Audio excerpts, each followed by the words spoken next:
Okay.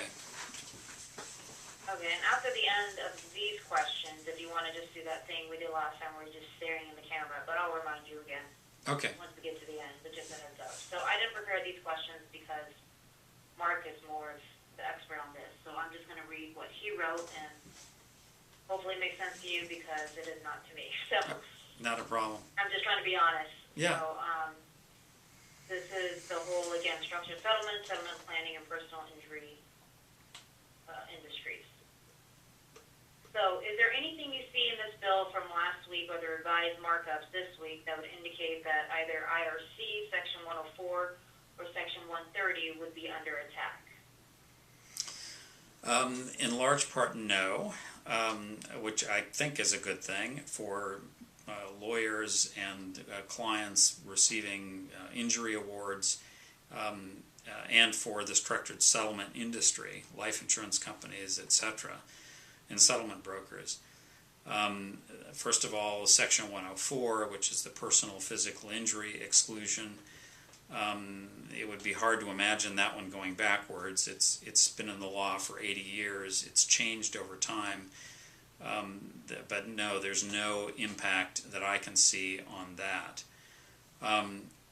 But of course, there's also no positive or negative impact. There's no loosening of the standards that has been discussed and proposed from time to time, maybe making the physical requirement something less than it is, and that was not proposed. So it stays the same, for better or for worse, it stays the same. As to Section 130 and structures more generally, no, I don't see anything there that is either being attacked or, for that matter, being improved. I think everything stays the same and that most people in the industry should be happy with that. Okay, and then we noticed there is a great deal of attention being paid to offshore entity taxation that goes way over the heads of most professionals. Anything in this which you feel might impact non-qualified assignment products such as Liberty Life has on the market? Yeah, no, I don't think so. I don't think that there's any impact that I see about offshore entities. I guess apart from the fact that we already know that everything needs to be disclosed. So most of these structures involving so-called non-qualified assignments have either an affiliate of a life company, and they're very sophisticated taxpayers, or in some independent assignment companies. And so these are not sort of someone's pocketbook, if you will. I think the dangers for people in the Paradise Papers, which is in the news these days, as well as the Paul Manafort, that indictment also in the news. It's all those are situations all about disclosure. So individuals who have an interest need to disclose things, but I don't see any of that, and that if the taint, if you will, that some of these structures are done using non-U.S. companies. I don't think that's going to matter. I don't see it as being material to any changes in the future. All right, and then is there anything you see as personal injury settlement taxation that maybe jumps out at you? No, I guess one thing though, and maybe this qualifies some of what I said before. One other thing that is, you pointed out that sort of offshore things are being scrutinized, and that is true. I think one other thing that is being scrutinized in the bill is various types of what I guess I'd call a sort of fat cat deferred compensation. And so one of the issues that many viewers may want to know about is, what about structured lawyers' fees? Is that going to change? And I don't see that it is. I mean, I'm still studying this. That would be a big change if it were to happen, and I think it would need to be targeted in a certain way, and I don't see that it is.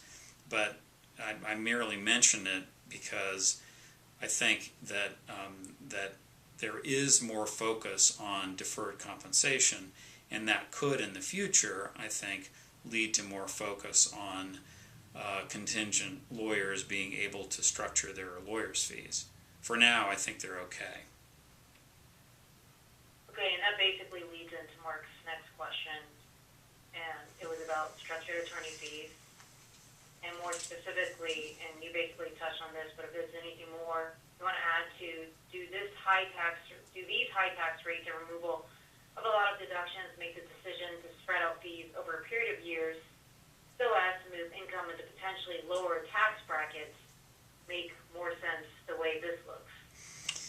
Yeah, I think that is a bit of a numbers game, and I think I guess the way I would kind of eyeball this is that that probably all of the same incentives that we had before, or that we have right now before this is enacted, for structuring lawyers' fees exists and remains in place, and I don't see this bill as impacting that one way or the other.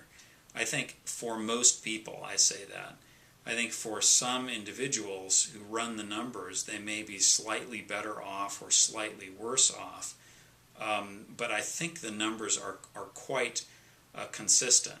So I would say the incentives remain the same, and lawyers, in my view, and this has been true for years, contingent fee lawyers are really unusual in being able to do structured fees compared to many other, virtually all other service providers. And I think that it's a financially and tax savvy thing to do to structure fees. And I think that remains true, but I don't see it going up or down based on this. Hey, Rob, thank you so much for joining us today. Thank you. Okay, and then if you want to keep staring in the camera for me.